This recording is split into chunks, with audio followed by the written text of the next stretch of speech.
இயேசுவின் அன்பு. கிறிஸ்து இயேசுவின் நாமத்தினாலே உங்களுக்கு அன்பின் வாழ்த்துக்கள். ஏசாயா 54 அதிகாரம் 3 சொல்லுகிறது, நீ வலது புறத்திலும் இடது புறத்திலும் இடம் கொண்டு பெருகுவாய், உன் சந்ததியார் ஜாதிகளை சுதந்தரித்து கொண்டு பாழாய் கிடந்த பட்டணங்களை குடியேற்றுவிப்பார்கள் என்று கர்த்தர் சொல்லுகிறார். ஆமேன்.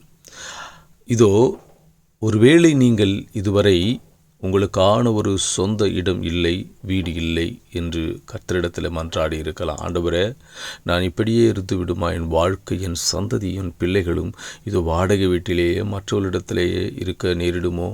என்னுடைய சந்ததி ஆசீர்வதிக்கப்படுமோ? எனக்கென்று ஒரு சொந்தமான இல்லத்தை நீர் கொடுப்பீரோ என்று நீ இருதயத்தில் வாஞ்சித்து கொண்டு இருக்கிறதை கர்த்தர் கேட்டிருக்கிறார். அவர் இன்று வாக்கு பண்ணுகிறார், உன்னை வலது புறத்திலும் இடது புறத்திலும் நான் பெருக பண்ணுவேன் என்று கர்த்தர் சொல்கிறார். உன் சந்ததி இந்த தேசத்தை சுதந்திரித்துக் கொள்ளுவார்கள். நீ உன் பிள்ளைகளை குறித்து கலங்காதே, கவலைப்படாதே.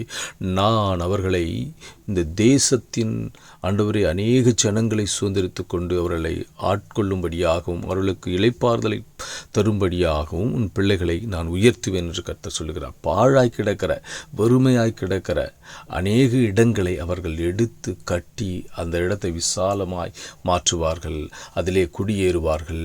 உன் எல்லைகளை நான் விரிவுபடுத்துவேன் என்று கர்த்தர் சொல்கிறார்.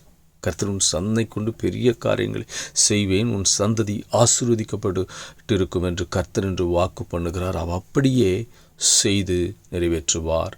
ஆமேன்.